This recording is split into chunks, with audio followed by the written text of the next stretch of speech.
আওয়ামী লীগের নিষিদ্ধের দাবিতে এবং নিবন্ধন বাতিল এবং বিচারের জন্য কিন্তু এখন এনসিপির নেতারা সহ ইনকিলাব মঞ্চ এবং সাধারণ শিক্ষার্থীরা কিন্তু রাষ্ট্রীয় ভবন যমুনার সামনে কিন্তু অবস্থান নিয়েছে এবং তাদের দাবি আওয়ামী লীগ নিষিদ্ধের বিচার এবং সুস্পষ্ট রোডম্যাপ ঘোষণা না হওয়া পর্যন্ত তারা কিন্তু রাজপথ ছাড়বে না।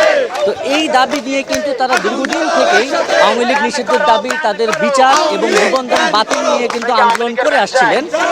আজকে তারা কিন্তু রাষ্ট্রপতি, সাবেক রাষ্ট্রপতি যখন দেশ ত্যাগ করেন, সেই দেশ ত্যাগের পর থেকেই কিন্তু ঢাকা সহ দেশের বিভিন্ন জায়গায় কিন্তু উত্তাল হয়ে ওঠে এবং সাধারণ শিক্ষার্থী সহ বিভিন্ন রাজনৈতিক দলের নেতারা কিন্তু বিক্ষোভ মিছিল এবং অবস্থান কর্মসূচি পালন করে।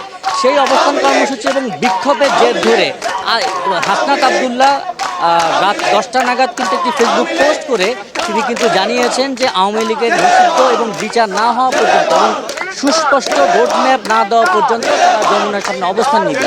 এবং এরই ধারাবাহিকতায় কিন্তু নাহিদ ইসলাম তিনিও কিন্তু ফেসবুকে একটি পোস্ট দিয়ে জানিয়েছেন যে যতক্ষণ না পর্যন্ত আওয়ামী লীগকে নিষিদ্ধ করা না হবে এবং তাদের নিবন্ধন বাতিল না করা হবে এবং বিচার না করা হবে ততক্ষণ পর্যন্ত কিন্তু তার রাষ্ট্রীয় ভবন যমুনার সামনে অবস্থান নেবেন। এবং এই অবস্থান কর্মসূচিতে কিন্তু একাত্মতা প্রকাশ করেছে ইনকিলাব মঞ্চ। আমরা ইনকিলাব মঞ্চের হাদিকেও দেখেছি এইখানে অবস্থান নিতে এবং সাধারণ শিক্ষার্থী সহ সর্বস্তরের মানুষ কিন্তু এখন যমুনার সামনে অবস্থান নিয়েছে। আপনারা দেখতে পাচ্ছেন এখানে কয়েকশো মানুষ কিন্তু তারা বিভিন্ন স্লোগানে আওয়ামী লীগ নিষিদ্ধের দাবি, তাদের বিচারের দাবি এবং নিবন্ধন বাতিলে নিয়ে কিন্তু স্লোগান দিচ্ছেন। এই যে আওয়ামী লীগ নিষিদ্ধ এই দাবি নিয়ে কিন্তু দীর্ঘদিন থেকে কিন্তু রাজনৈতিক দলের নেতা কর্মীরা কিন্তু তারা অবস্থান নিয়েছে, বিক্ষোভ মিছিল করছে এবং তারা বলতে চাচ্ছেন যে দীর্ঘদিন থেকে এই আওয়ামী লীগ নিষিদ্ধের বিষয়টি কিন্তু ঘড়িমসি করা হচ্ছে এবং তাদেরকে পুনর্গঠনের চেষ্টা করা হচ্ছে বলেও কিন্তু তারা দাবি করেছেন। এই পুনর্গঠনের দাবি এবং আওয়ামী লীগের বিচার এবং নিবন্ধন বাতিল বিলম্ব করার পরিপ্রেক্ষিতে তারা কিন্তু এখন শক্ত অবস্থানে যাবেন বলে আমাদেরকে জানিয়েছেন এবং তারা কিন্তু স্লোগানে যে আওয়ামী লীগ এবং যুবলীগ, স্বেচ্ছাসেবক লীগের নিষিদ্ধের যে বিষয়টি সেটি কিন্তু বারবার তুলে আনছেন। এবং কিছুক্ষণ আগে অন্তর্বর্তীকালীন সরকারের ছাত্র উপদেষ্টা আসিফ মাহমুদ সজীব ভুইয়া কিন্তু ফেসবুক পোস্টে জানিয়েছেন যে স্বেচ্ছাসেবক লীগ এবং যুবলীগকে কিন্তু নিষিদ্ধের কার্যক্রম প্রায় সম্পন্ন হয়ে গেছে, যা চূড়ান্ত পর্যায়ে আছে এবং আওয়ামী লীগের অন্যান্য রাজনৈতিক সংগঠনের নিষিদ্ধের বিষয়টিও কিন্তু তারা বিবেচনা করছেন। তো এই যে সপ্তাহখানেকের মধ্যে কিন্তু তারা কিন্তু এই যে যুবলীগ এবং স্বেচ্ছাসেবক লীগ নিষিদ্ধের যে বিষয়টি সেটি কিন্তু চূড়ান্ত পর্যায়ে আছে বলে তিনি জানিয়েছেন এবং যে কোনো মুহূর্তে নিষিদ্ধ হতে পারে বলেও ধারণা করা হচ্ছে। তো সেই সূত্র ধরে ছাত্রলীগ এবং আওয়ামী লীগ নিষিদ্ধের বিষয়টি আসলে কতখানি এগিয়ে যাবে সেইটা কিন্তু এখন দেখার বিষয়। এবং হাসনাত আবদুল্লাহ কিন্তু আমরা দেখতে পাচ্ছি যে তিনি কিন্তু এখানে অবস্থান নিয়ে আছেন এবং নাহিদ ইসলামও কিন্তু পোস্ট দিয়েছিলেন, তিনি এখনও আমরা দেখতে পাচ্ছি না তিনি হয়তো আসবেন।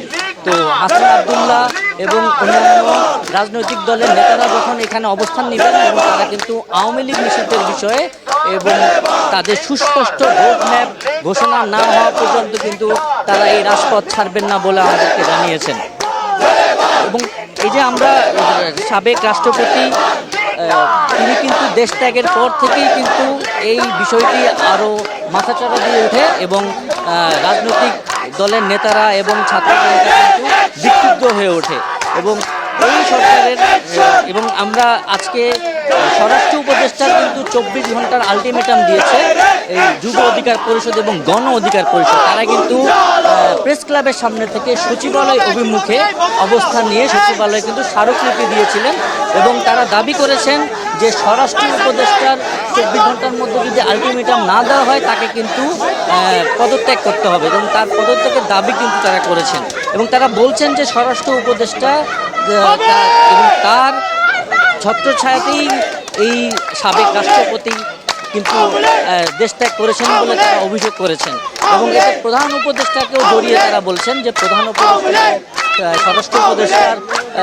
থাকা সত্ত্বেও তারা কীভাবে সাবেক রাষ্ট্রপতি দেশ ত্যাগ করেন এবং আওয়ামী লীগের নিষিদ্ধের বিষয়টি কিন্তু তারা সর্বোচ্চ গুরুত্ব সহকারে বলছেন যে যতক্ষণ না পর্যন্ত আওয়ামী লীগকে নিষিদ্ধ করা না হবে তাদের জুলাই গণহত্যাকারী দল হিসাবে তাদেরকে বিচারের আওতায় না আনা হবে এবং তাদের নিবন্ধন বাতিল না করা হবে, এখন পর্যন্ত কিন্তু দেশের যে অস্থিরতা সেটা কিন্তু লাঘব হবে না। এবং তারা একটা সুস্পষ্ট রোডম্যাপ চাচ্ছেন যে কবে নাগাদ আওয়ামী লীগের নিষিদ্ধ নিবন্ধন বাতিল এবং তাদের বিচার কার্যক্রম পরিচালনা করা হবে। তো এইখানে আরও নেতাকর্মীরা কিন্তু আমরা দেখতে পাচ্ছি যে বিভিন্ন জায়গা থেকে দলে দলে নেতাকর্মীরা কিন্তু এখন রাষ্ট্রীয় ভবন যমুনার সামনে অবস্থান করছেন। এই মাত্র কিন্তু বিশাল একটি দল, তারা কিন্তু পিক আপ এবং রিকশায় করে তারা কিন্তু এখন এই মাত্র রাষ্ট্রীয় ভবন যমুনার সামনে অবস্থান নিয়েছে। এবং আমরা যেটা দেখতে পেরেছিলাম, এখানে রাষ্ট্রীয় ভবন যমুনার সামনে কিন্তু আইনশৃঙ্খলা রক্ষাকারী বাহিনী, পুলিশ, তারা কিন্তু ব্যারিকেড দিয়ে কিন্তু অবস্থান কর্মসূচি পালন করছেন, যাতে ছাত্র জনতা এবং তারা কিন্তু কোনো অরাজকতা করতে পারে। এবং আমরা যেটা দেখেছি, বিভিন্ন রাষ্ট্রীয় ভবন যমুনার চারপাশে কিন্তু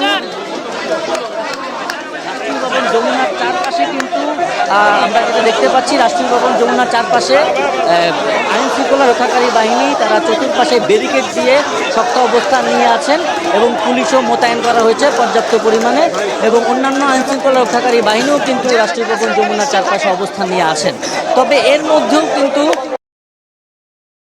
আপামর জনতা এবং নেতাকর্মীরা এখানে অবস্থান নিয়েছে। তো এই অবস্থান নিয়েছে তো অবস্থান নিয়ে তারা কিন্তু এখানে নিয়েছে এবং এই সারা রাত তারা কিন্তু এখানে অবস্থান করবেন যতক্ষণ না রাষ্ট্রীয় ভবন যমুনা থেকে সুস্পষ্ট রোডম্যাপ ঘোষণা না করা হয়। তো এই রোডম্যাপ ঘোষণাকে কেন্দ্র করে কিন্তু এখনও কিন্তু দলে দলে শত শত ছাত্র জনতা তারা কিন্তু অবস্থান নিচ্ছেন। এবং আমরা দেখতে পাচ্ছি কিন্তু এখন অসংখ্য নেতাকর্মীরা তারা কিন্তু রাষ্ট্রীয় ভবন যমুনার সামনে অবস্থান নিয়েছে এবং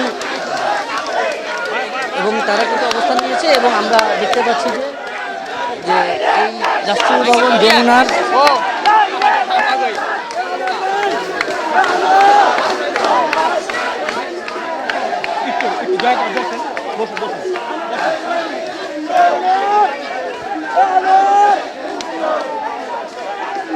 Hey!